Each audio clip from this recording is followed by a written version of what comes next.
You see, the thing about when people give you resources, integrity is using it for what the purpose you say you use it. Mm-hmm. You moved on a little bit from follow the money into some other areas, such as Not Too Young to Run as a co-convener.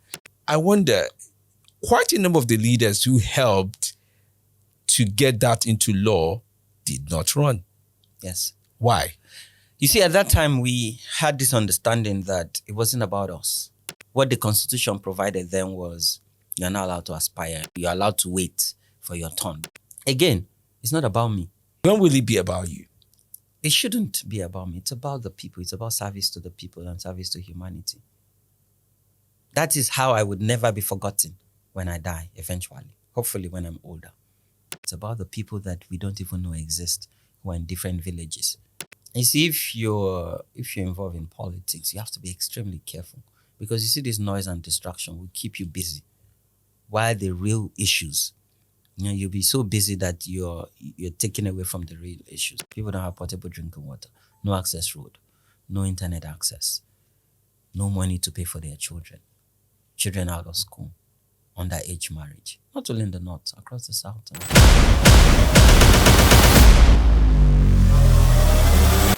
This is Volume with FemiDlive. I'm glad you joined the show. Thank you everyone who has subscribed to our channel and everybody who is following up. In fact, we find it very interesting that a good number of you are sharing some of the contents we are producing. And we're really excited about this opportunity you've given to us. We do hope you continue to do the same. And yes, get your friends to subscribe as much as you can. My guest today is Hamzat Lawal. He's former Chief Executive Officer of Connected Development. And yes, he does a lot of extensive work around grassroots mobilization. But that was one part of his journey. And yes, many years ago, if I would say 2012, he came to limelight when he did undertake a quest around Save Bagega. I believe that's the pronunciation, in Zamfara state. That story was about saving young children, hundreds of them, who were losing their life due to pollution. But that was not just the thing. It was a time when social media was on the rise. It provided an opportunity to express this on Twitter, eventually getting the response of President Goodluck Jonathan at the time, in which he released funds and tried to close in on the gaps of that. But that journey led him to building up Follow the Money, which is now in 12 countries and maybe even many others. But his expression as a person and as a heavyweight in the world of civil society continues to be such that people follow, including being a co-founder of Not Follow the Money, if I would say. Co-convener is the best way to say it. He raised the flag, asked for youth mobilization, and there was a response. Eventually, young people can run because of efforts of such a man as this. And when he clocked 35, he said, I want to find out what it entails to be a politician. And yes, we're about to ask more questions around that. Hamzat Lawal, welcome. Thank you, Femi. Thank you. I can't cover the basis of who you are extensively as much as I can, because there's a lot of questions and profile that's running in my head about who you are over the years, including personally knowing you as the man who did stand at the Statesman's Idea in 2015, sharing his passion about how to revive a country like this. Much has been done, but sometimes going forward for the country looks like it's a needle movement. Do you think we've made progress considering all the efforts you've put in and your own evaluation of some of the areas you've been keenly interested in over the years? Thank you again, Femi. I think we've made efforts and we've made progress. Not as much as we want to see. But first is we've had 26 years uninterrupted democracy in our fourth republic. There's freedom of speech and expression. There's freedom of association, even if there's a caveat in that. We've seen how young people are now more informed. They want to engage. We're seeing more younger people in the corridors of power, in politics and in public office, providing services. So on a large scale, the needle, the thread has not gotten into the needle as fast as we want. But there's progress, and I believe there's hope, to do more on a larger scale and to continue to mobilize, educate citizens to get service delivery. The resistance that I would put it this way, that has not allowed those movements to happen. I mean, at grassroots level, let me take you back to 2012, for example. And before 2012, your movement into civil society started with your quest from learning coding to cyber cafe. By the way, how is Engineer Baba doing? One of your He's doing fine. bosses. I spoke to him not too long. He's doing very well. He's retired now, or he's retiring, but he's still in the private sector, but he's doing fine. Quite older now. I would suspect that would be and you yourself, you've also grown. Yes. As the flame being put out, the flame which you went into traveling 18 hours to Zamfara all these years just to find the story which you could not find in many of those ministries then. Is the flame out or is still burning? The flame can never be out because that's the inspiration that keeps me going. In short, sometimes when I am down, what keeps me rejuvenated is remembering that journey. And there's a lot of story within that journey. And maybe if there's time, I can tell a bit of it. But first, my background was a Boy Scout leader. From primary school, I became the Boy Scout leader. Secondary school, I was also a member of Boy Scouts. I grew through the ranks and I became the scout leader of my school. And after secondary school, it took me, I wrote JAM 3-4 times. I got the grades. I even wrote post-UME. I traveled as far as Adamawa State because that time I wanted to get into Futuyola to study information and communication technology because that's the school that offers the course. They didn't give me admission at that time. So I got a job first as a teacher. I worked for 3 weeks. So it was supposed to be 5,000 naira salary for 1 month. But after 3 weeks, I got another offer to work at the cyber cafe to sell what you people call airtime. Yeah. I'm the server guy. Time. Yes, login time. Back then when you had cyber cafe and we run shifts. Sometimes I run night shifts because a lot of people come and do overnight browsing because that's when the network is faster and they can, do their work. So I only got paid 3,500 by the way because I only worked for 3 weeks. I thought that because I was a good teacher in the school, the children liked me, the proprietress would pay me 5,000, just to compensate me. No, she gave me 3,500 and said, well, you only worked for 3 weeks. And then that's when I understand the value of money and putting in service to earn, money at that time. Now, my cyber cafe job was 10,000 naira. And of course, being a teacher takes a lot. You do lesson notes, you give assignments, you give classwork, you mark script, you do teachers meeting. Oh my God. I respect teachers. I give it to them. And, I don't envy them at all. I remember that time when I go to school and come back, I'm wasted. Even to eat becomes a problem because I'm exhausted, So that cyber cafe job was 10,000 naira and it was in Gariki too. Chatty Plaza, I remember, so I was that cafe guy. But I was learning from Engineer Baba because as a young man, I was curious. So I was asking him questions. And he was a big time IT guy. At that time, he used to service Tantalizer, the Northern branch. That's like hundreds of branch. He was their IT guy. He gives them internet access and whatnot. I was asking questions and he taught me how to install softwares, how to also do the technical part. At that time, I can dismantle a desktop because that was what was raining. I'll dismantle a desktop, I'll service it, bring out the processor, the hard drive, the memory card.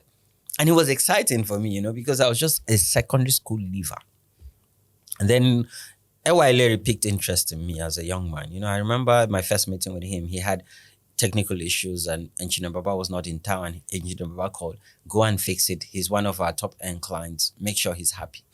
I went into the office. I saw a frustrated man whose email was not working. His computer was extremely slow. So I told him, please, can you excuse me from your executive chair? So he went to grab a cup of tea and sat, in the couch.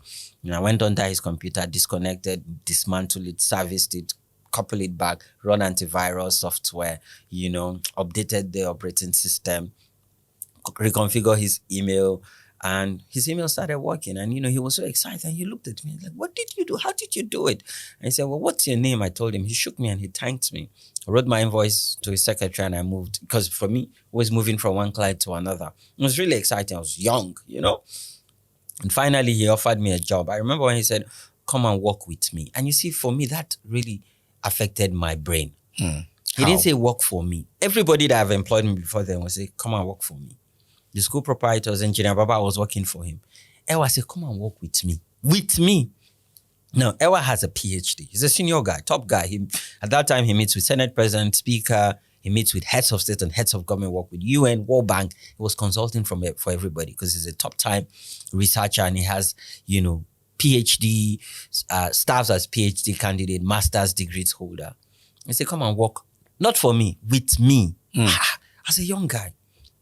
A secondary school leaver. By the way, they had a policy in that organization.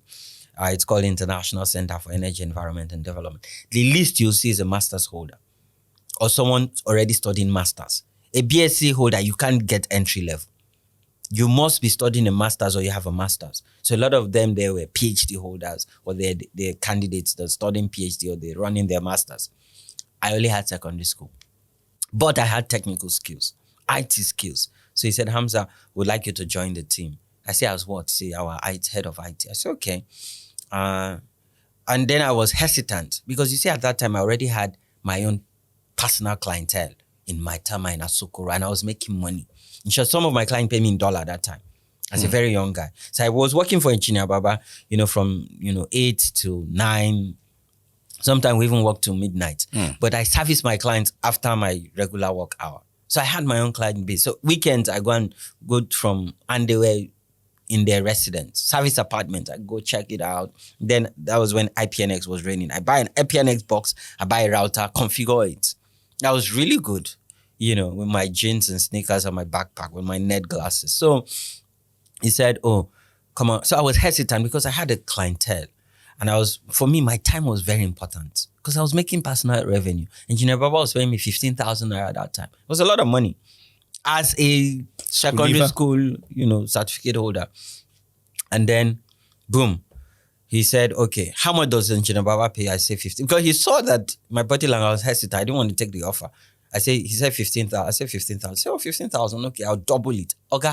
I just say, when do you want me to resume? Immediately now, because again, it's about, my power of income, how I can make income every month. They say, okay, go and sort, yourself out with Engineer Baba and resume the next month. So it took me a while to put myself together too. And the day I broke the news to Engineer Baba that I'm resigning, he could not respond. He was so emotional. He could not even respond to. Because I was one of his most valuable staff. But I worked for him for 3 years. And then finally, I started this job. By the way, this job was it was more like a corporate job. Even if they were, a research institute, they were an NGO. But everybody there wear suit and tie. They dress corporate. Me, I was coming from an IT background. Jeans, shirts, not even packet shirts and, my sneakers. So I had to go to the market. I shopped for chinos, trousers and T-shirts, I resumed. My first week in the office is free tea, free coffee, there's cookies, there's biscuits. Sometimes I had a small chops because we're always getting or receiving guests, so everybody is used to that lifestyle. I try to blend it. So in less than 6 months, so I set up a server for them with automatic backup system. I set up an infrastructure of security. So internet, oh my God. In 6 months, I fixed everything. Upgraded all their system, automatic backup. There's a server for backup system. So after 6 months, I became bored because that time again, I had clienteles, and I'm now used to resigning. So I resigned from a teacher, from Engineer Baba. So for me, ICD was paying me 30,000 monthly. By the way, I had dressing allowance. I had housing allowance. My housing allowance then was 170,000, and it's paid to me every 6 months. I get a chunk of money that covers housing allowance, dressing allowance, transport allowance. I have premium health insurance from ICID. So it was a dream job for entry level, and I had school certs. Still. So after 6 months, Engineer Baba saw my body language and he knew that this young man will soon come to me and say he wants to resign. That's the new IAE board. Yes. Yeah, sorry, that's Ewa. Ewa. He knows I would soon resign. So he called me into his office. Hamza, what have you been up to? I said, nothing really, sir. Everything is fine. Yeah, he said, I know everything is fine, but what are you working on? So I'm nothing. So you're not working on anything? I said, no, sir. Do you have a problem? So I asked him, do you have a problem with your computer? He said, no. I said, do you have a problem with the network? He said, no. I said, everything is fine. said, okay, Hamza, do you know what we do here? I said, so in my mind, what I told myself in my mind, as long as you pay my salary. Oh, That was what was running through my mind. But I said, oh, no, sir. He said, why don't you pick interest? I said, okay. He said, but you attend our Monday meeting. I said, yes. So don't you listen to the conversation? Like, no, I mute. He said, no, there's a way psychologically you can mute yourself and people will talk, you don't care. When they finish, you move to your table. So, okay, Hamza, try to pick interest. So he wrote 2 websites for me that day. The first one was ICID website that you go and read about what they're doing. And the second was the United Nations website to go and learn about how what they're doing is contributing to the global conversation about climate change, around the Kyoto Protocol and all the treaties that Nigeria is a signatory to. I said, okay, sir. So I started reading. I started downloading PDF documents already. So now during Teams meeting on Monday, I listen and it's making sense to me because before then they were speaking jargons to me. They lots of acronyms, and it didn't make sense to me. But now it started making sense. And on this fateful day, I rose my hand. I remember that day, everybody in the office laugh and say, computer guy, this is not computer conversation now, So, and the good thing about Ewa as a mentor is he creates platform and gives. So he said, no, everybody, let's listen to what Hamza has to say. So I spoke and it made sense. For once, it made sense. Like I was contributing, everybody was nodding. So Ewa started adding me to committees to review documents, to edit documents, to event management and planning, because we're always hosting workshop conferences, trainings, and going to the National Assembly for presentation. And so I started joining different team and committees. And one day he was having a meeting at the National Assembly and he invited me to join him. So during the meeting, everyone would introduce themselves before Ewa makes his presentation. So I was asked to introduce myself. Again, that shaped my mindset. So I looked at Ewa like, what would I say? He said, introduce yourself, what you do for ICID. So I just said, my name is Hamzat Lawal. I'm the head of IT. When I finished, and then he looked at me, he said, is that all? So I said, no, Mr. Senate President, this is Hamzat Lawal. He's the youngest in our organization, a promising young man. He heads our IT department, but most importantly, he contributes to our work on climate. When Ewa introduced me, I was asking myself, am I the one he's talking about? And interestingly, he was saying what I do, but the way he said it, I was like, but now maybe that too, And that really now gave me confidence that if my boss can promote me and sees me like this, I'm not even seeing myself in that light. So I put more interest in the work that I did. By the way, I worked there for 5 years. Oh, wow. Yeah, 5 years. I gave my time to ICID. And I grew from, 30,000 naira to, I think when I left, my salary was close to 200,000. Still with a school start. But Ewa insisted that I had to enroll in University of Abuja. And sure, he gave me the money. Because I think at that point, he knew that this young man had started making money. He's now exposed to money. And the way he's going, he would think he does not need a certificate or a degree. So Ewa gave me money and said, go and buy University of Abuja form. Fill it, come and show me, submit it, and go to school. So he gave me money. I was dragging my feet. He now called me into his office. Have you bought the form? I said, no. So I said, I'll fire you in 1 week if you don't go and buy that form. I say, Ewa, when he tell you, he's serious. So when he gives you that look and tell you he'll fire, he will actually fire me. I don't want to lose that job now. It pays well. So I bought the form. I got admission. I started studying political science. Again, there's another interesting story about my university degree because it took me about 8 years. Not because of strike. Yes, there's contribution of strike. But you're also a troublemaker in school. Well, I was a troublemaker, but I was also building myself and my organization. In short, I was so popular in school because I was appearing on channels, AIT, international media, that all my lecturers, they knew me. There was a time I challenged one of our lecturers and I told him what he's teaching this class is not what is obtainable out there and it has no correlation with the reality of time. And he told me, get out of my class. I'll deal with you. What's your matric number? I told him, sir, you can't do anything. Nothing. You will not do me anything. I'll leave your class out of respect because you're the lecturer. I said, you cannot do anything to me. He reported me to everybody. I was like, you want Hamzat to take University of Abuja to channels the next day. Because that's how much influence I had that time. I would go to channels and I'll discuss him and what he's teaching and I have my evidence.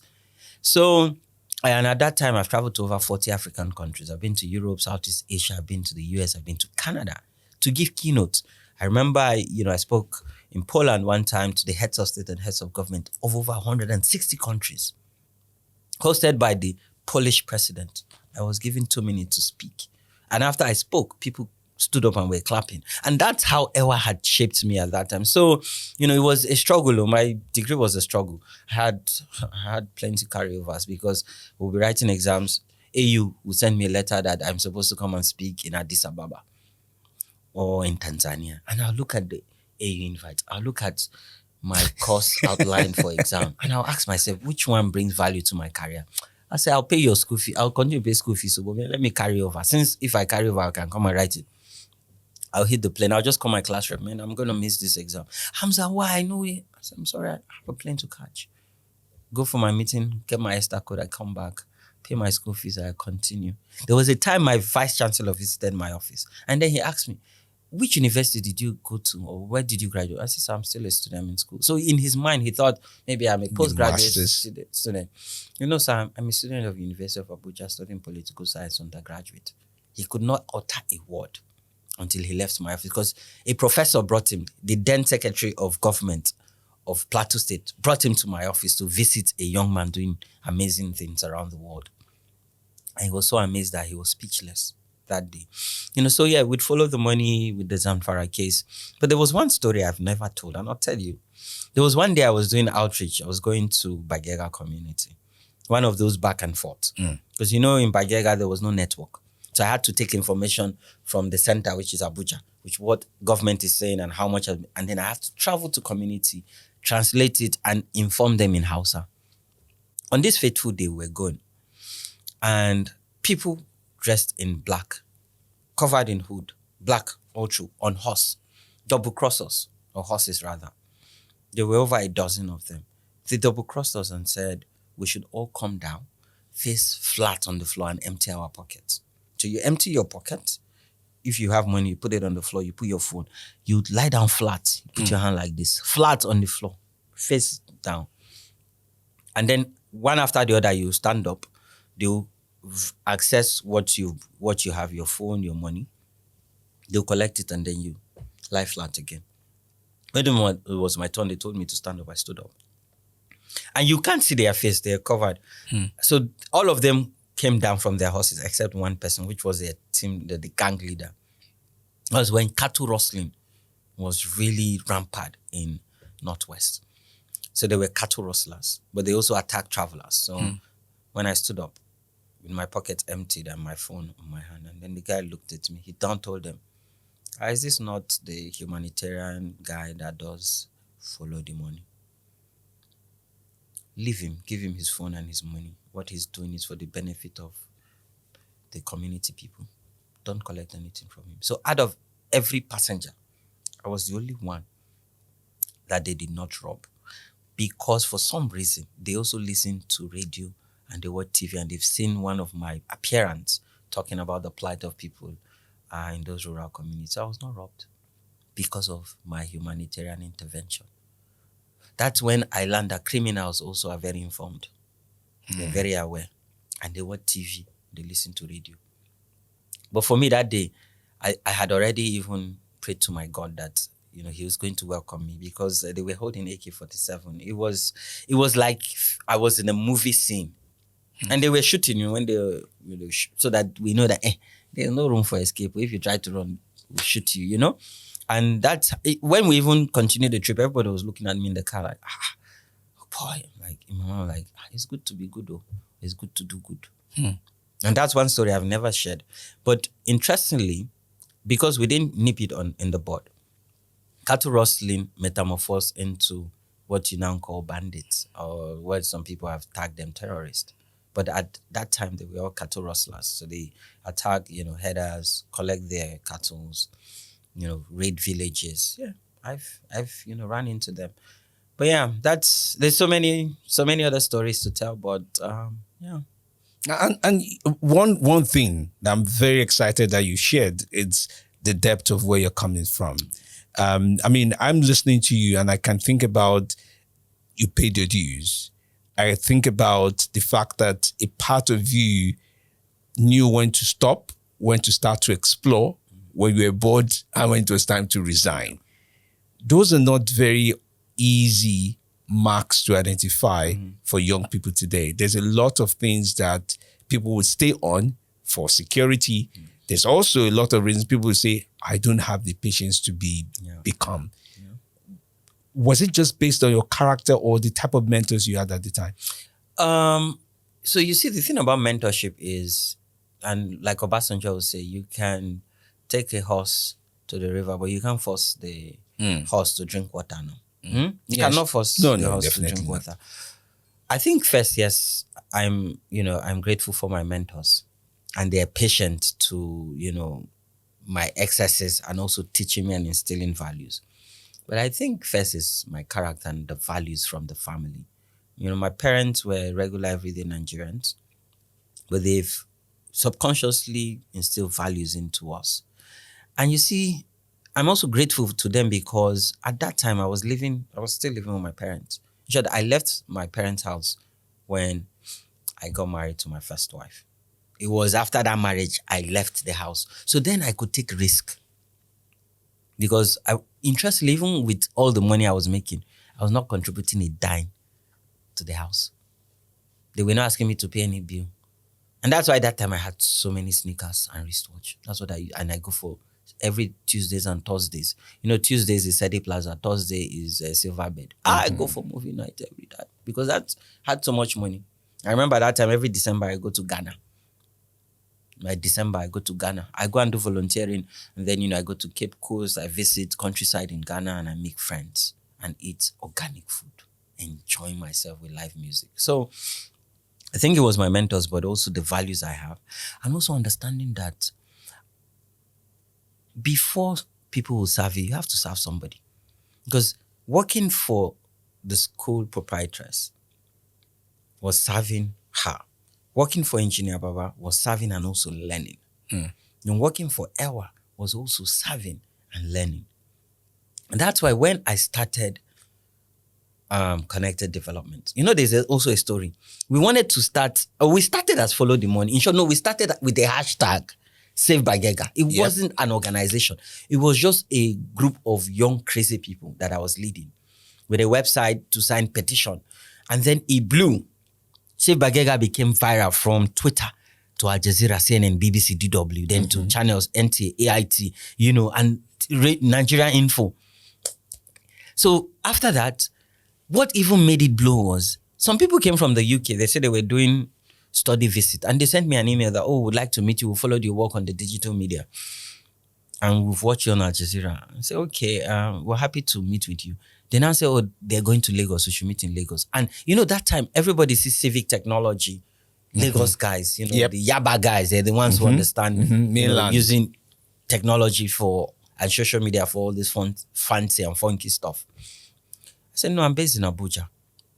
He said, don't worry, we'll fly to Abuja. Because my plan then was to take night bus, go to Lagos and meet with them.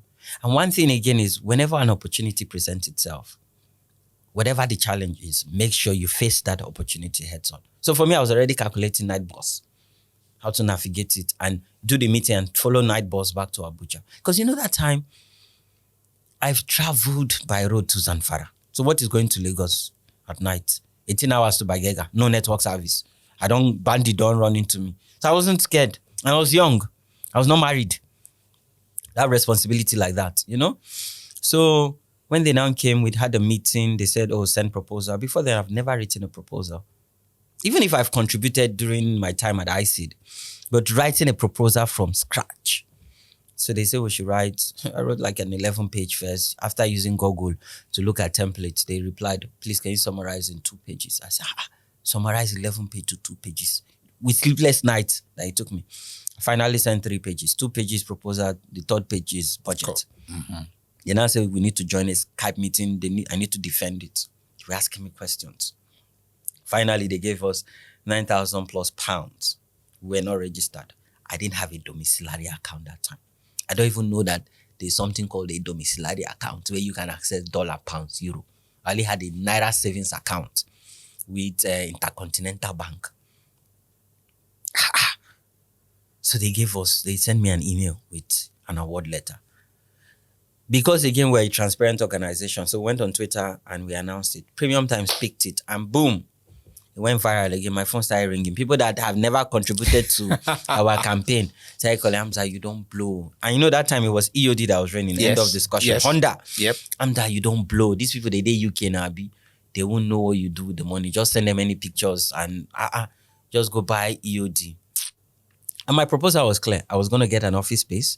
I was going to pay for internet and I'll use the remaining money for transportation.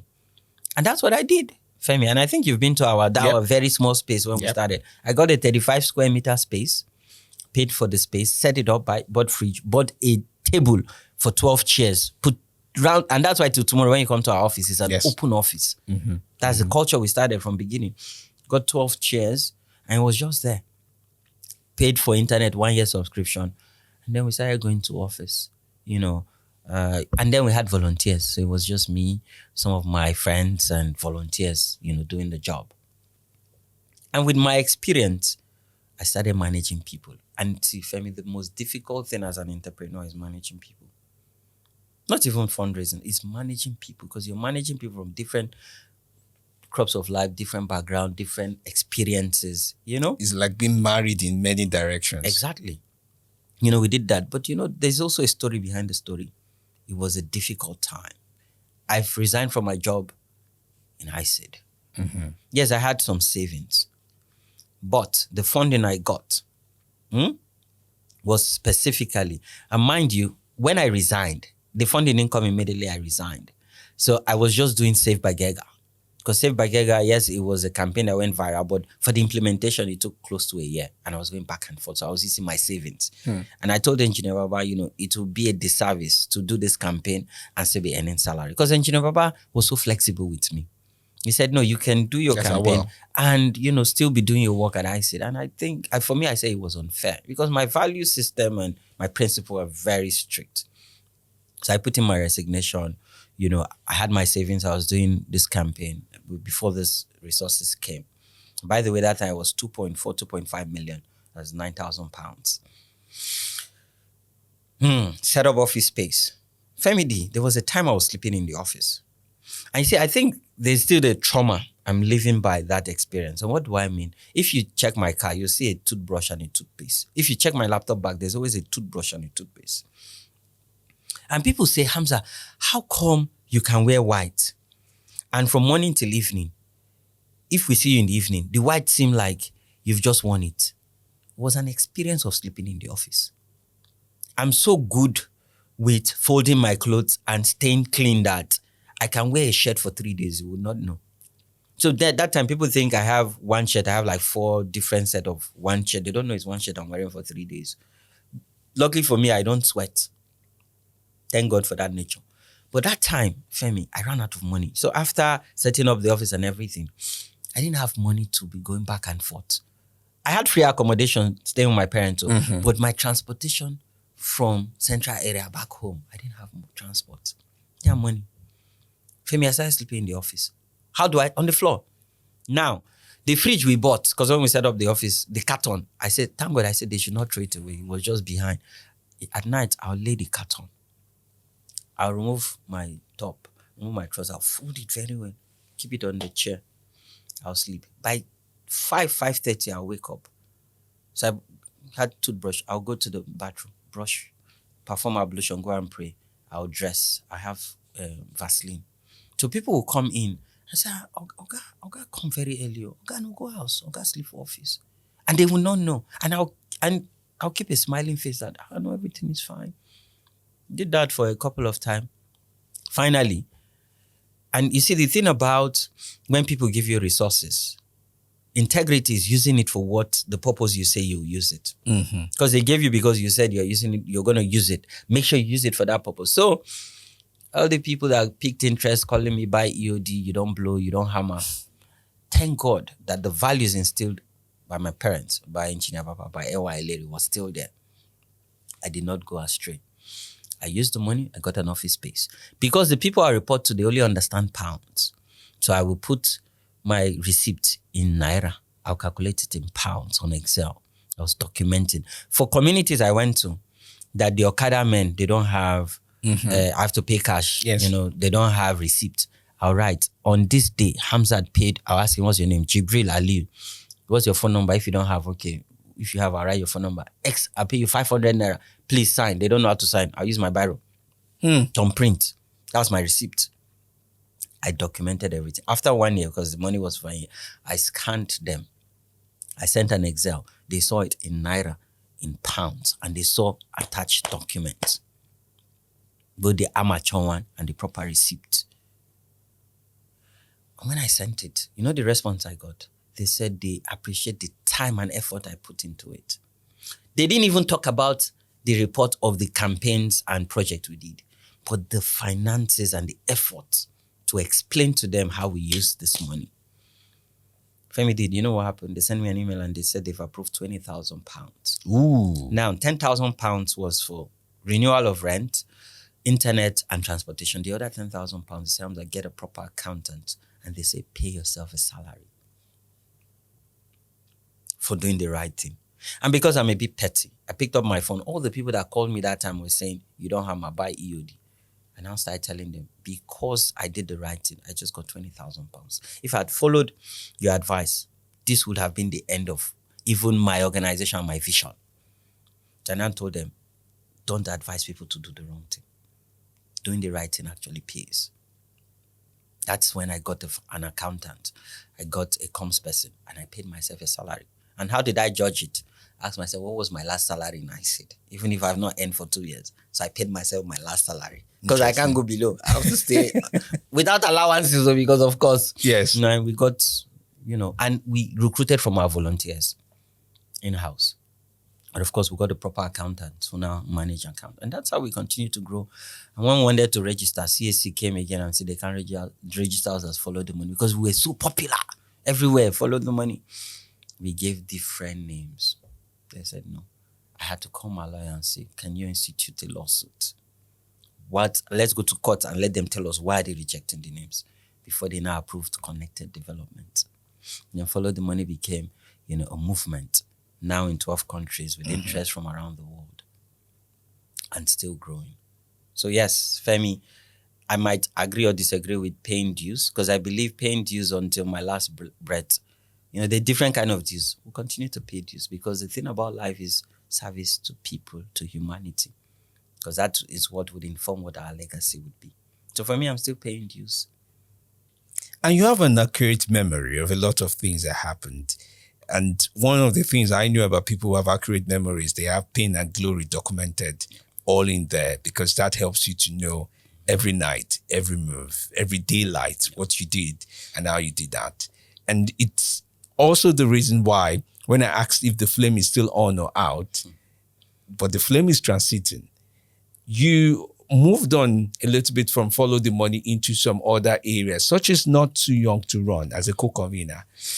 And a lot of the people were in the forefront of that. Coincidentally, we walked on the campaign together. I remember being on the road trail with everybody protesting, National Assembly, climbing walls. If people don't know, I did that in case that picture leaks out eventually. But we were on the road rather, for that for a while. And I wonder, quite a number of the leaders who helped to get that into law did not run. Yes. Why? You see, at that time, we had this understanding that it wasn't about us. It was about creating a platform for young people to aspire. Because what the Constitution provided then was you're not allowed to aspire. You're allowed to wait for your turn. Because to be a House of Rep member at that time, you had to be 30 or 35. And we had the voting block. And constitutionally, once you're 18, you're held accountable rather. So we had that understanding. It wasn't about us. It wasn't a personal event. It wasn't a personal journey. It was about coming together and forming an alliance. And mind you, before then, a lot of people thought, this movement got this passed in 2.5 years. Samson and Cynthia and, a lot of them had approached the National Assembly 10 years before that time, when they were much younger. And then they laughed at them when they told the story that they should go and wait till their turn. But what we now did was we were forming alliance and building alliances. And we came together as a leadership And what brought us together was our resources, our values, our sphere of influence, and the number of young people we control. Because we'd follow the money that time. I had thousands of young people across Nigeria. Had representative in every state and in some local government. In Femi, interestingly, I've been to the 36 state by road and not the capital. I've slept in those 36 states. Not the capital, in villages. In communities you never know existed. I've been to over 445 local governments. And I hope to go to all the over 700 local governments before I go back to my creator. We built that alliance and we started the campaign. There's so many stories around the campaign. I remember our first town hall meeting. We taxed ourselves. Some people brought 20,000, some people brought 30,000, some 50,000 that we held in Wuse 2. We were planning for 200 people. We got over 400 people. And we didn't even provide lunch or tea break or even water. It was just a conversation about change, ensuring that young people have the platform to aspire. We brought all the political party youth wings, but ruling opposition. We didn't know that was a silent crisis. Even the people in the ruling class, young people, they wanted a platform to run. But because there was that impediment in the constitution and they could not challenge the status quo. So we were the uniting force. I remember when it was passed, Femi, 3 governors called me and said, Hamza. And then we became extra popular again. Hamza, we'll bankroll your campaign to run for House of Rep. And I looked at them and I smiled and I said, no, it's not about me. Because then it would have been a walk in the park. Both the ruling party, the opposition, wanted to give me a ticket. Sharon, I said, no. Why did you turn it down? Because we're trying to send a message that it wasn't about us. It was about the interest, the collective interest of young people. Some people will argue that was a wrong move. But either ways, it was my decision to make. And I have the right to make it. And it was also to send message. Because now I'm a mentor to other young people. To say, when you do things, you do it selflessly. It's not about you. It's about the ripple effects that would benefit the generality or the popularity of young people. So for us was to create a platform for that. But let me take you to one particular story around Not Too Young to Run. I remember the then Senate president, or let's say the president of the Senate, Bukola Saraki, just about the time the law is going to be passed, he was at an event and talked about, I think with the young people in the room, it's time for me to say I would run. There was also a dinner invitation in which a good number of the leadership and some of the key supporters, in which I was there, by the way, went for dinner, and I noticed everybody around the room didn't want to eat, despite the large buffet that was available at his residence at the time. Yes. That was almost been hijacked, right? And yes. That's one of the key stories I remember, though. Yes, I remember we were invited to his residence, and it was during Ramadan to breakfast. And I think I was the only Muslim within the leadership of the movement. So I came with my bottled water because we had agreed amongst ourselves not to eat. We are not going there to wine and dine. There's a bill to be passed. Yes, we would attend the meeting and dialogue and ask questions and interrogate the process, but we'll not wine and dine. So they don't mistake it. Or be photographed. Yes. We went into the meeting and we challenged them in the meeting on their commitment and their resolve to passing the bill. Invited to wine and they said no. And for me, that was fasting. They even say, okay, wouldn't you break your fast? And I brought out my water and I drank my water. The one I came in with, drank my water. So it was, and the exciting part, there's that consensus. I remember there was a time a politician even threw money at us. That they wanted to support us. We rejected the money. Because again, we don't want anybody to say, they're the ones that bankrolled the Not Too Young to Run. And that's why you see there was never a crack in the movement. No scandal, no crack. Now for the other story, that the Senate president at that time had called for, and so what they did was they got a hall and called that they wanted to have a dialogue with young people on the Not Too Young to Run. And during the Senate president's speech, he declared that he was going to run as president. And I remember some of the statement in his speech. So it was Samson, Cynthia was there, and Bella. I think it was 4 of us that was in the room. There were even other. I was also in the You room. were in the room, but we were. In short, they gave us a seat in front. Yes, you were. And when he declared, all the media channels just carried their Turned. camera and faced us. And I remember we quickly excused ourselves. Yes, there was we a went walkout. out, and there was anger. I remember the first person I called was Sheon Kibaloye at that time. I called Sheon, so I wanted to get on politics today to debunk it that, we were invited for a meeting, but we're not supporting, because the narrative that went out was the Not Too Young to Run has endorsed Senate President to run in 2019. 2019. Yeah, it should be 19. Whew. I was angry. We were so angry. When I called Sheon, so to my surprise, Sheon was so calm when I told him. He's like, yeah, that's what politicians do. No, don't take it personal. I was like, no, this is personal to us. And then we issued that statement that went viral, and that statement countered everything. That even the Senate President and his team now was inviting us for another dialogue because the fire was too much. We put out that fire and we put fire on top of it. And it was running on ads on different national media and even international In fact, media. one of the interpretations of that story was that Not Too Young to Run were the organizers and invited Bukola Saraki to created a platform for him to declare. run. I remember, you see, again, in that experience, one thing I learned is don't burn bridges. Because yes, we were angry. We issued a statement and it was clear and it went viral. And, because again, it was about our personal integrity. As Hamzat, as Samson, as Cynthia, as Bella, as Choma Chuka. It was our integrity that was at stake. Because the whole narrative in Nigeria is when you support a candidate, is either you've collected money or you've been offered some juicy position in waiting. And for us, we had millions of young people who are following us and who have seen a new crop of leaders that are selfless. So we needed to protect our sanity, our integrity, and the movement at large. So when we did that, now, they called for a dialogue. Of course, all of us, we refused to go for the meeting because they had lied to us. What they said they wanted to do was different from what happened. And they were trying to explain that, they were sorry, they were apologetic, but we didn't go for the meeting. But I remember I wrote an article, but that article had never seen the light of the day. Because for me, again, was, yes, this has happened. Why but was it all the never aides published? of the Senate President, some of them are our friends. Like Banks, Mosere. They are our friends. And if we've already made our statement known. So, I write a lot.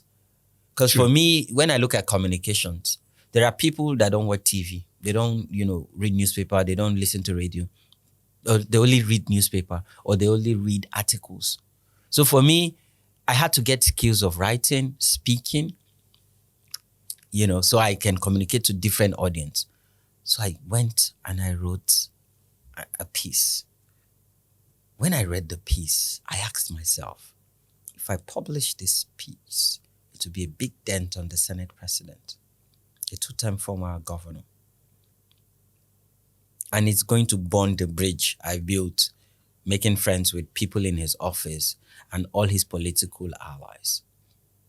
So I took I took a break. But I sent that piece. I wrote an email. I remember to Banks, who was his media aide, to his technical aide and his policy aide, who are young people and they are our friends. He had a lot of young people. Yes.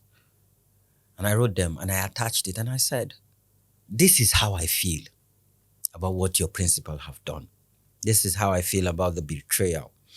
Attach my opinion piece that I would not publish. But I needed you to know how this really hurt. And I sent it to them. They replied and they were thanking me for not publishing that opinion piece. And I've promised it would never, even when I decide to write the book, it will not be in the book. Because even recently I went to read the opinion piece. I looked at myself in the mirror. When you want to see me write well, make me angry. So, and for me as a young person and for other young people out there, no matter how angry you get, don't burn bridges. Because you don't know what tomorrow holds. And it takes a long time to build relationship. And me and all his aide, we still have good, cordial relationship. But what is it with writing books that people always leave some measure of reality to reflective points. Yes, everybody gets to know, oh, this will happen down the line, but in real time or in valuable time, where people can say, oh, I read this book and this is what I applied and this is course of action. Because I can imagine soon enough, you've crossed the under 35 mark. There's a part of you that I'm very sure, and by the way, you've crossed into politics. And maybe Femi, even we're all political politicians. office. Oh, we're all politicians. Yes, Really? I studied political science. So you're a politician? No. all of Academically us. trained So no, or just... Oh, my lecturers will say, we're all politicians. You negotiate every day. You dialogue with people. That's politics. Interesting. As long as you're living, you're practicing, or you're... So as a politician, now, by the way... As a student of politics and history. But you declared that you're a politician at your 35th birthday. I declared that I was going to play partisan politics. That makes you a politician. I am a politician. You are a politician. We're all politicians. That's interesting. Yes. I'm just thinking about that article and the book maybe that would come down the road. And also putting that alongside with the bridges that you have acquired over the years from UN, by the way. Yeah. From UN to a lot of things, and you're highly ranked in the UN. If I'm not mistaken, you have a measure of work that you do directly for them.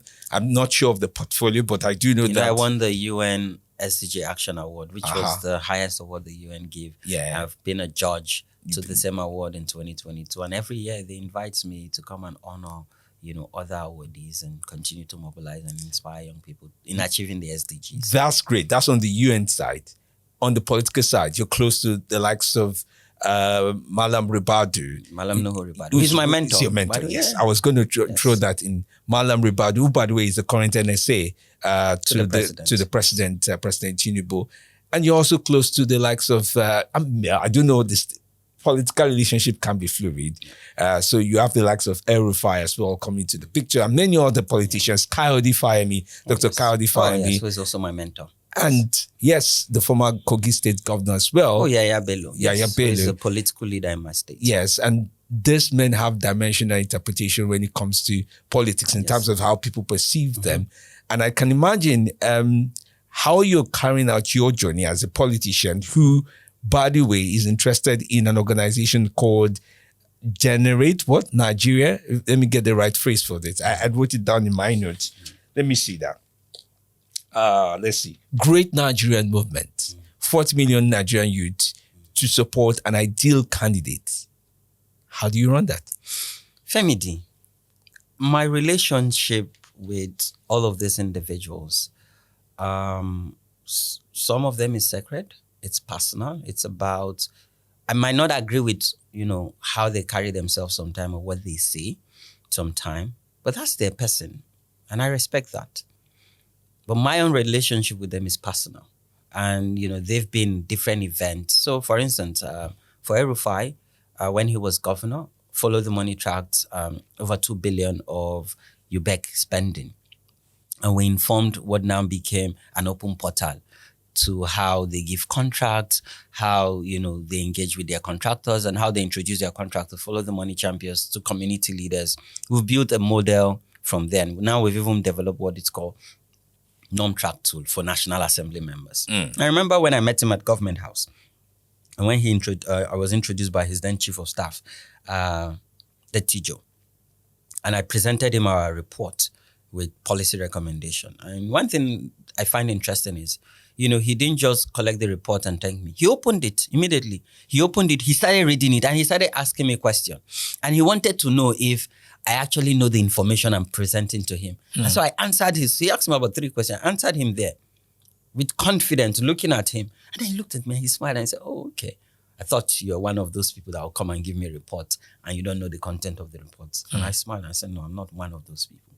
We took pictures, we shook hands, and now I have a good relationship with his son, who we signed a memorandum of understanding on, he's representing the federal constituency from Kaduna North. So all his constituency projects, all his intervention, we're ensuring that he's using public resources judiciously. And our plan is to scale to the entire National Assembly, and of course his wife, who is like a mother to all of us, who also bans on Twitter.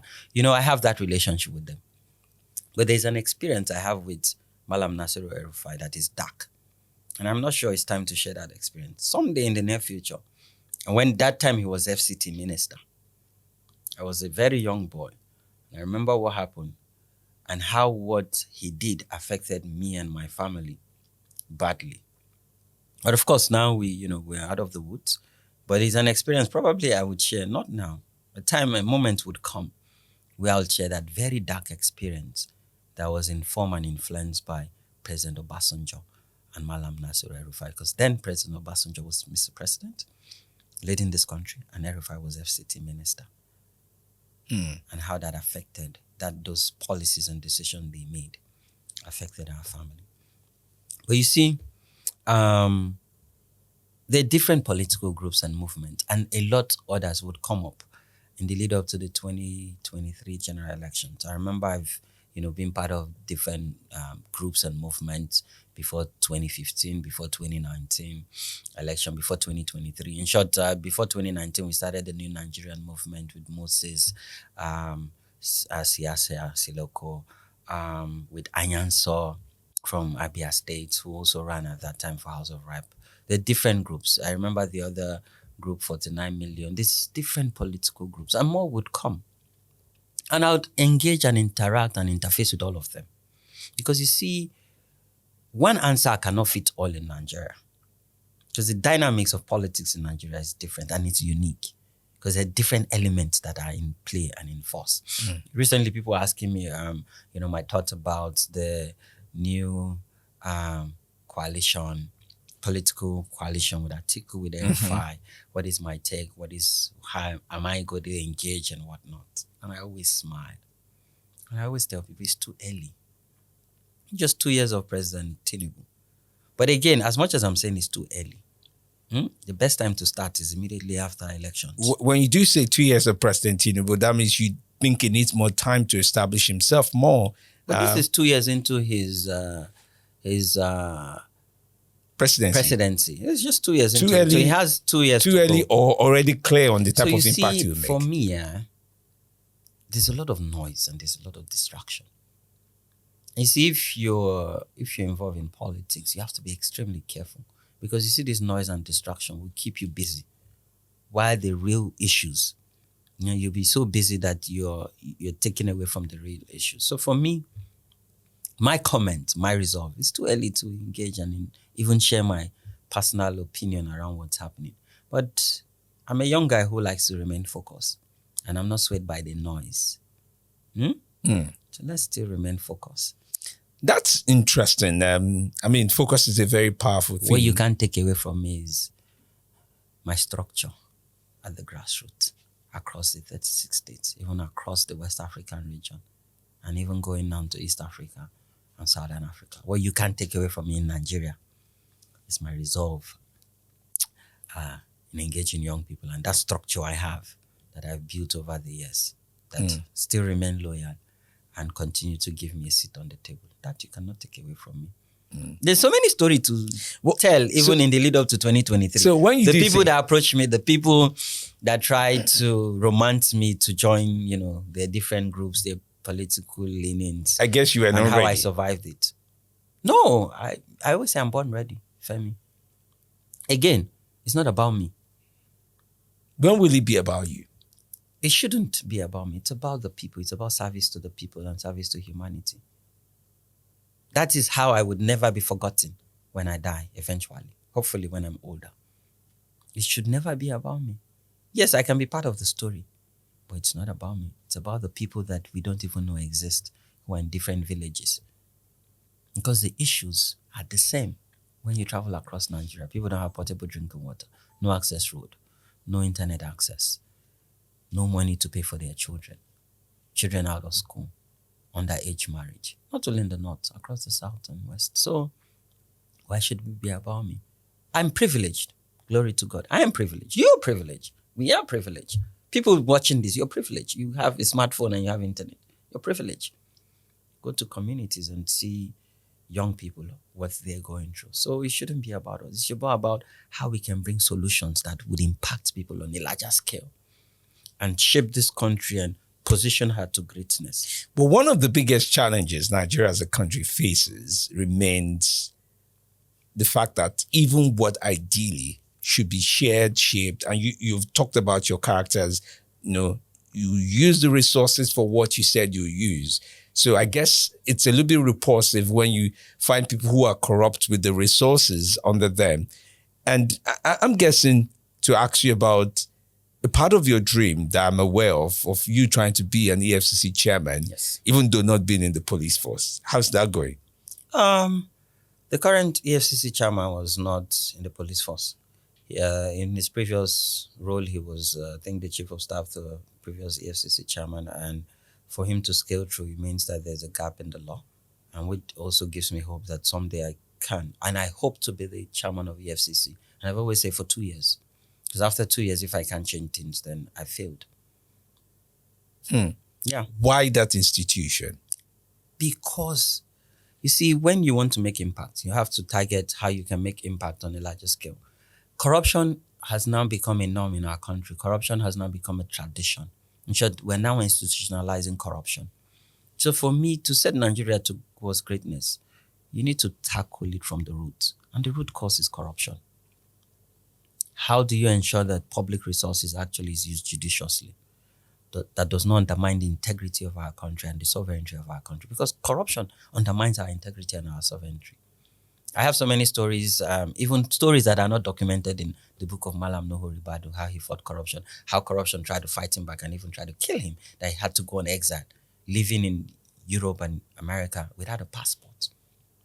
That's the price you have to pay. And I'm ready to pay prices, to fight and, nip this on the bud. But I see EFCC as one institution that can help us regain back public trust, can help us get international respect and tackle corruption economically, politically, and ensure that the Nigerian people are enjoying the dividends of democracy. Beautiful. Well, we have to leave it at that at this time. Hamzat Lawal, thank you so much for coming on Volume with FemiDlive. I'm so grateful to you. And there's a lot you've said. Thank you, Femi, for having me. I hope in the near future there'll be an opportunity to come back. Thank you for your support, by the way, because you're one of the few journalists that supported us at the early stage of our career. Thank you. It's good to know that. Thank you so much. All right. Well, keep up with us. As always, we'd like you to subscribe, leave your comments. And by the way, if there's any desire I have right now is to bring Hamzat Lawal back. It seems to be a custodian of stories. And one thing I learned today listening to this is the fact that a lot of his stories changed the momentum of his life. And I think if you think about your life and some of the areas, you would find the kind of story that would change you. If you listen for the lessons, you pick them up. Well, for more of this kind of stories and, of course, expressions, you have to stay close to the platform. Thank you so much for being part of this. I'm Femi D. Amele.